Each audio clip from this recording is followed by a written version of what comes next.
शाहरा फैसल पर तेज रफ्तार गाड़ी की टक्कर से मियां बीवी जाँ बहक। गिरफ्तार कार ड्राइवर की उम्र 17 साल निकली। कहना है गाड़ी को 80 की स्पीड पर चला रहा था। मोटरसाइकिल सवार को देखते ही ब्रेक मारने की कोशिश की लेकिन कामयाब ना हो सका। गाड़ी दोस्त की है। मजीद जानते हैं अनुषा जाफरी से जो गिरफ्तार मुलजिम के साथ मौजूद हैं। जी अनुषा, आगाह कीजिएगा। बगैर लाइसेंस के कम उम्र के अंदर 17 साल के अंदर ऑटोमेटिक गाड़ी 80 की स्पीड पर शाहरा फैसल पर दौड़ाने वाले शख्स ने जो है लड़के ने मियां बीवी का कत्ल किया है। शाहरा फैसल थाने की हदूद में वाकया पेश आया था। पुलिस ने मौके से जो है वो 17 साल लड़के को गिरफ्तार किया है जिसने मियां बीवी को 80 की स्पीड में जाकर हिट किया जो खड़े हुए थे बाइक के ऊपर, और वो दोनों मौके पर ही मर गए थे। वाकया कैसे पेश आया और ये कितनी स्पीड में गाड़ी चला रहा था, इसी से जरा बात करेंगे। तुम्हारा नाम क्या है? अनीक। अनीक, तुम कहाँ जा रहे थे? मैं डिफेंस की साइड जा रहा था। गाड़ी किसकी थी? गाड़ी दोस्त की थी। कैसे वाकया पेश आया ये बताओ जरा। कितनी स्पीड से तुम जो है वो गाड़ी चला रहे थे? तुम्हारी उम्र कितनी है? मैं तकरीबन 70-80 की स्पीड पे जा रहा था शाहरा फैसल के ऊपर। तो अचानक से जो है ना स्टीयरिंग थोड़ा भारी होने लगा तो मैंने ब्रेक मारने की कोशिश करी तो ब्रेक नहीं लगा उस वक्त, और उस वक्त गाड़ी का मुंह सीधा था। ब्रेक मारने की कोशिश करी तो ब्रेक नहीं लगा। तो मैंने जो है ना फिर लेफ़्ट की तरफ गाड़ी करने लगा तो इतनी देर में गाड़ी का मुंह घूमा, शायद टायर भी फटा होगा। टायर नहीं फटा, चारों ठीक है टायर। ये बताओ मुझे बाइक वालों को कैसे लगी? हाँ, तो जैसे ही मैंने गाड़ी बाइक वाले क्या कर रहे थे? बाइक वाले ब्रेक मारने की कोशिश करी तो ब्रेक नहीं लगा जिसकी वजह से गाड़ी का मुंह ऑटोमेटिकली फिर क्या हुआ आगे? और उन बाइक वाले को जाके हिट हो गई। कौन था बाइक के ऊपर? एक लड़का था और एक लड़की थी शायद। मौके पर ही वो गिर गए थे? जी, वो गिर गए थे उसी वक्त। फिर क्या हुआ आगे जाके? मैंने आगे जाके गाड़ी रोकी तो फिर आवाम आई और आवाम मतलब मुझे भी मारने की बड़ी कोशिश करी उन्होंने, और मेरी गाड़ी को भी जो थी उसको भी तकरीबन बहुत मारा है। उसके बाद तुम्हारे दोस्त ने तुम्हें ये गाड़ी दे दी चलाने के लिए? जी। उस दोस्त की उम्र क्या है जिसकी ये गाड़ी है? वो भी 17 साल का ही है। वो भी 17 साल का है। तुम्हारे तीनों जो दोस्त थे उन तीनों की उम्र क्या थी? तुम्हारी 17 साल, उसकी 17 साल, बाकी दो की कितनी? तकरीबन 16-17 साल ही थी। ये वो मुलजिम है अनीक, 17 साल का, जिसके साथ दोस्त भी 16-17 साल की उम्र के थे। 80 से ऊपर अगर गाड़ी चलाएगा वो अनबैलेंस हुई है, उसका स्टीयरिंग हार्ड हुआ है और उसने जाकर डायरेक्ट हिट की है। ब्रेक मारने की कोशिश की तो ब्रेक नहीं लगी इसकी स्पीड में। शाहरा फैसल के ऊपर ही चला रहा था और डायरेक्ट मियां बीवी के अंदर जाके घुसा है। ये कानून की भी खिलाफ वर्जी की। इसने वाकई का मुकदमा जो है वो जो मियां बीवी जाबाक को इनके घर वालों की मुतैयत में दर्ज कर लिया गया है। वज़ीर दाखिला सिंध ज़िया अंजार ने इस वाकये का नोटिस लिया था। SSP ईस्ट ने भी जो है हिदायत के ऊपर फौरी तौर पर SHO को हिदायत दी थी। SHO शाहरा फैसल गुल ने जो है फौरी तौर पर कार्रवाई करके इसको गिरफ्तार किया और गाड़ी भी जो है वो उसको लॉकअप किया। अभी इन्वेस्टिगेशन पुलिस के पास ये वाकया केस जाएगा, उसके बाद ही जो है वो इस हवाले से जो भी सज़ा होगी इसको सज़ा जो है वो दी जाएगी। 17 साल इसकी उम्र है और हम देख रहे हैं कि वालिदैन अपने बच्चों पर नज़र रखें। 18 साल से कम उम्र है तो उनको गाड़ियाँ नहीं दें। लाइसेंस भी इसका नहीं बना हुआ है। इसने मुकम्मल कानून की भी खिलाफ वर्जी की और इसने 2 लोगों की जान भी ली है। जी। नया नाज़िमाबाद में ट्रैफिक हादसे में वाटर टैंकर की टक्कर से जाँ बहक शख्स की शनाख्त इब्राहिम के नाम से हुई। मुतवफ़ी हाफ़िज़ कुरान और 2 बच्चों का बाप था। भाई का कहना है कि इब्राहिम तरावी पढ़ाने के बाद घर से निकला था कि जानलेवा हादसे का शिकार हो गया। तफसीलात बता रहे हैं उसामा मलिक।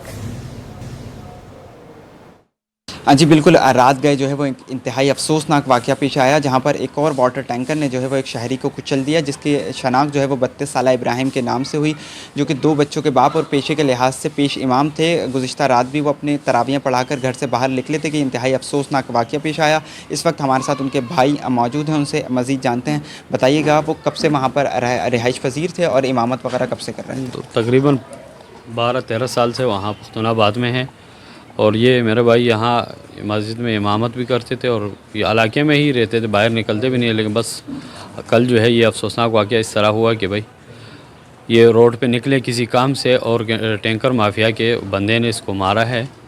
और कितने बच्चे वगैरह थे इनके? और बच्चे हैं, उम्र वगैरह क्या है? 2, एक की 2.5 साल है, एक 5 साल का है, 2 बच्चे। जी। तो अब आप क्या मुतालबा करना चाहेंगे? हमारा अल्लाह आला हुकाम से ये मुतालबा है कि भाई इसकी रोकथाम की जाए। हमारा तो भाई चला गया लेकिन पाकिस्तान का कानून जो है ये मकड़ी के जाले के बराबर है। अमीर के लिए कुछ भी नहीं है, गरीब के लिए जो है बहुत कुछ वो है। अगर अमीर इसमें आ जाता है तो वो जैसे चिड़िया जो है घोंसले को उड़ा देती है, साथ में वो भी लिखा हुआ कोई और नहीं इसमें फंसता है। लेकिन मच्छर के लिए और मक्खी के लिए ये कानून जो है बिल्कुल बराबर है।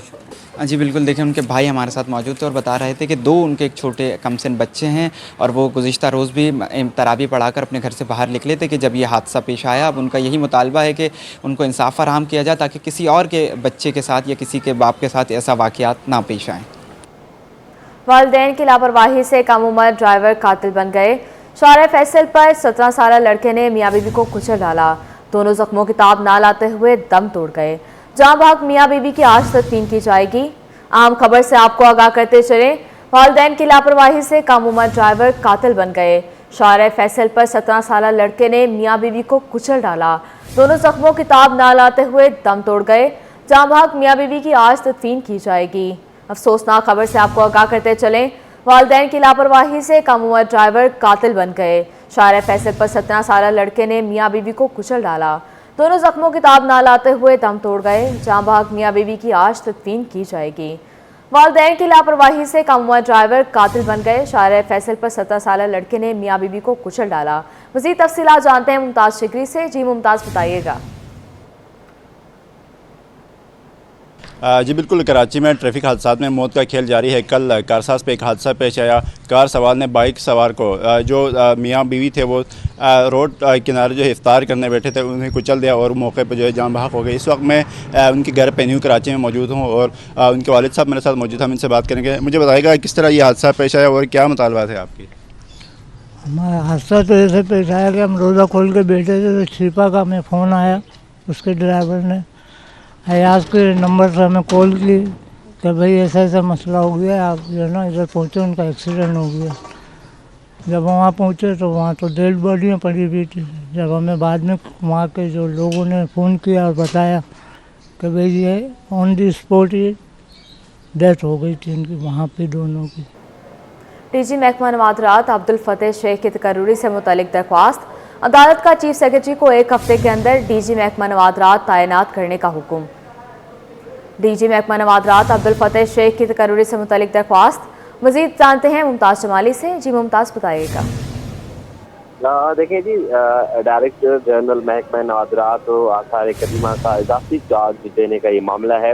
इस पर समाअत हुई थी। अदालत ने तमाम फरीकैन को सुनने के बाद चीफ सेक्रेटरी को 1 हफ्ते के अंदर महकमा आसार कदीमा नवादरात का डायरेक्टर जनरल तैनात करने का हुक्म दे दिया और इजाफी चार्ज जो है मुतल्लिका महकमे में जो सीनियर अफसर है उनको इजाफी चार्ज देने का हुक्म दे दिए। साथ ही साथ अदालत ने चीफ सेक्रेटरी को ये भी हुक्म दिया है कि डायरेक्टर जनरल का जो मुस्तकिल ओहदा है वो भी जो है उस पर भी तैनाती को यकीनी बनाया जाए। अदालत ने ये हुक्म दिया है कि चीफ सेक्रेटरी 3 माह के अंदर महकमा नवादरात और आसार कदीमा में मुस्तकिल डायरेक्टर जनरल जो है वो तैनात करें। अदालत ने डायरेक्टर जनरल महकमा नवादरात और आसार कदीमा के तैनाती के मुतल्लिक जो दायर दरख्वास्त थी वो निपटा दी है। इससे कबल अब्दुल फतेह शेख को महकमा नवादरात और आसार कदीमा का इजाफी चार्ज दिया गया था, जिस पर दरख्वास्त दायर की थी। इसी दरख्वास्त में सरकारी वकील जिसमें महकमा कल्चर और चीफ सेक्रेटरी और वज़ीर आला सिंह की जानिब से एक रिपोर्ट भी जमा कराई गई है। उसमें मौक़िफ़ अख्तियार किया गया था कि अब्दुल फतेह शेख अपने विंग में सबसे सीनियर तरीन अफसर हैं और कानून के मुताबिक ही उनको जो है इजाफी चार्ज दिए गए हैं। इसमें वकील का ये भी कहना था कि रूल के मुताबिक सबसे सीनियर तरीन अफसर को ही डायरेक्टर जनरल तैनात किया जा सकता है। वकील का ये भी मौक़िफ़ है कि वज़ीर आला सिंह, चीफ सेक्रेटरी कल्चर ने भी अब्दुल फतेह शेख के हक़ में जो है बयानात दिए थे। दरख्वास्त गुजार एजाज शेख और दीगर ने ये दरख्वास्त जो है वो दायर की थी। अदालत ने दरख्वास्त निपटा दी है। जी मुमताज़, बहुत शुक्रिया आपका। सिंध हाई कोर्ट का ताजिर को बार बार नोटिस जारी करने पर FIA पर बरहमी का इजहार। अदालत ने रिमार्क्स दिए कि एक बार में तमाम मालूमात क्यों नहीं ली जाती। वजूहात जाहिर किए बगैर दोबारा तलब करना बदनीयती और मज़मूम मकासद के लिए होता है। मज़ीद तफसीलात जानते हैं अपने नुमाइंदे मुमताज़ जमाली से। जी मुमताज़, बताइएगा। बिल्कुल, देखें जी, ताजिर को FIA की जानिब से बार बार कालब नोटिस जारी करने पर अदालत ने बरहमी का इजहार किया है।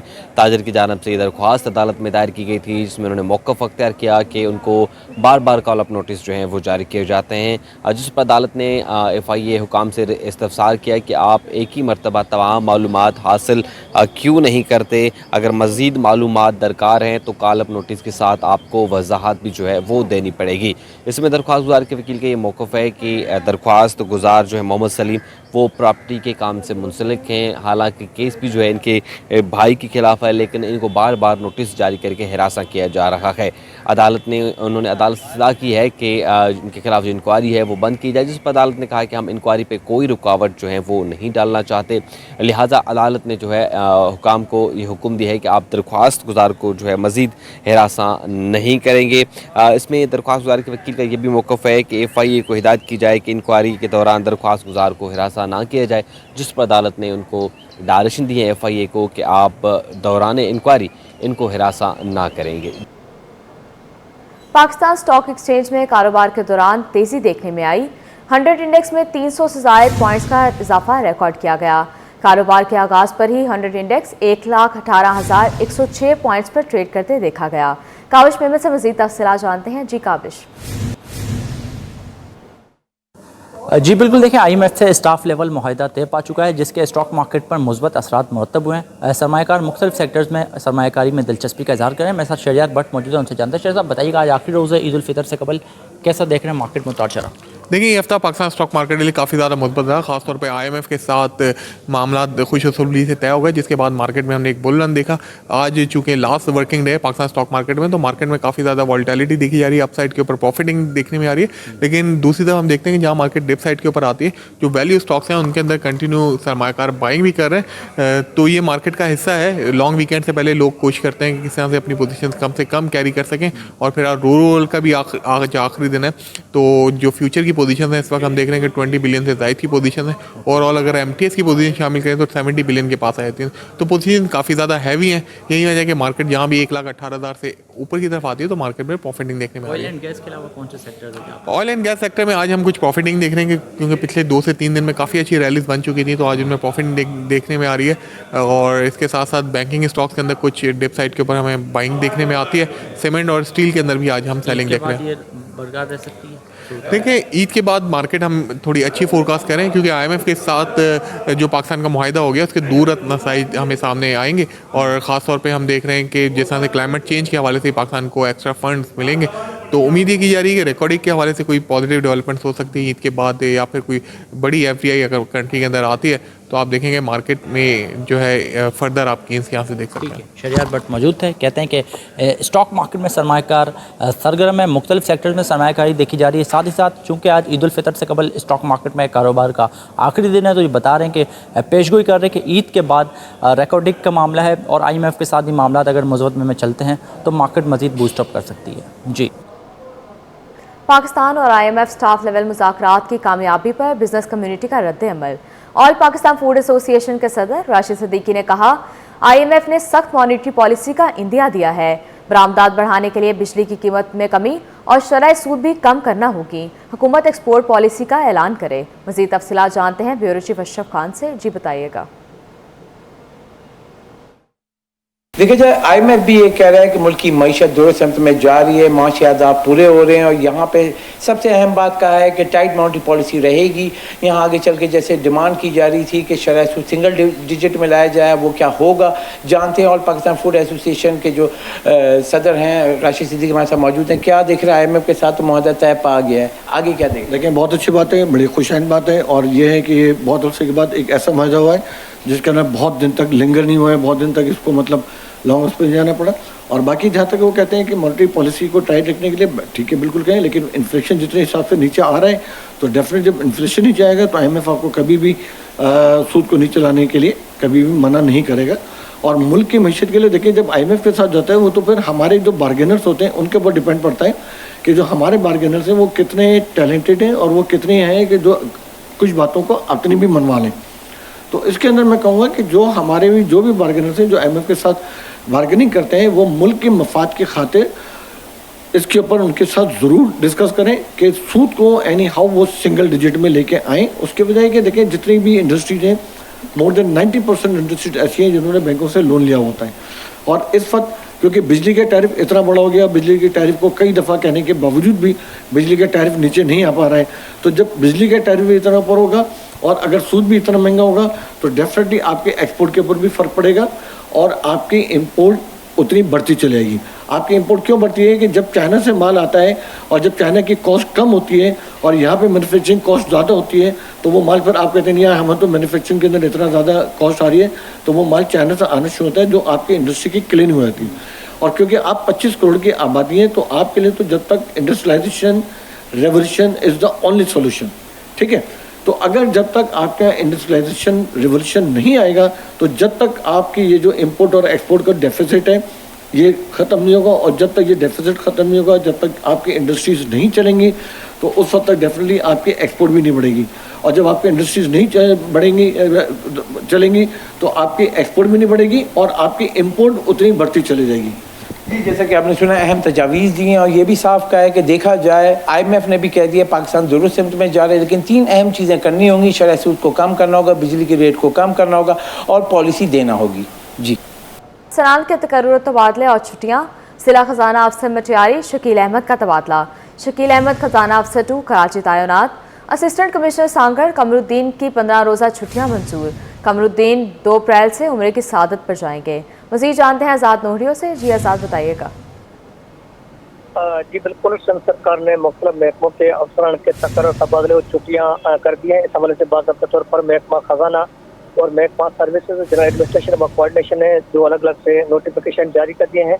नोटिफिकेशन के मुताबिक जिला खजाना अफसर मटियारी शकील अहमद गुर्डो का तबादला करके उनको जो है खजाना अफसर 2 कराची तैनात कर दिया गया है, जबकि असिस्टेंट कमिश्नर सांगड़ कमरुद्दीन राहपोटो की 15 रोज़ा छुट्टियाँ मंजूर कर दी गई हैं। वो जो है 2 अप्रैल से उम्र की सादत पर जाएंगे, जबकि असिस्टेंट कमिश्नर सांगड़ का इजाफी चार्ज नबी बख्श सोलंकी के सुपर्द कर दिया, जो इस वक्त असिस्टेंट कमिश्नर खिपरो जिला सांगड़ के होते पर विराजमान है।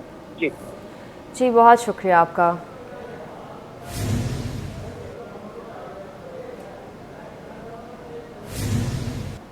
ईद उल फित्र के लिए दूसरी Eid special train Karachi cantt से आज रात 8 बजे रवाना होगी। शहरियों की बड़ी तादाद इस वक्त कराची कैंट स्टेशन पर मौजूद है। इस हवाले से आगाह करेंगे खुर्शीद रहमानी। जी खुर्शीद, बताइएगा। जी, मैं इस वक्त मौजूद हूँ कराची कैंट स्टेशन पर और ईद उल फित्र की छुट्टियों के लिए पाकिस्तान रेलवे ने 3 ईद स्पेशल ट्रेन चलाने का ऐलान किया था। एक ट्रेन जो है गुज़श्ता रोज़ कराची कैंट से लाहौर के लिए रवाना हो गई थी। आज दूसरी ट्रेन रात 8 बजे कराची कैंट स्टेशन से रवाना होगी, जबकि जो तीसरी ट्रेन है वो कल आने वाले कल रात को जो है वो कराची से रावलपिंडी के लिए रवाना होगी। मुसाफिरों की एक बड़ी तादाद कराची कैंट स्टेशन पर मौजूद है जो ईद स्पेशल ट्रेन के अलावा मुख्तलिफ ट्रेनों में अंदरूनी मुल्क सफ़र कर रहे हैं।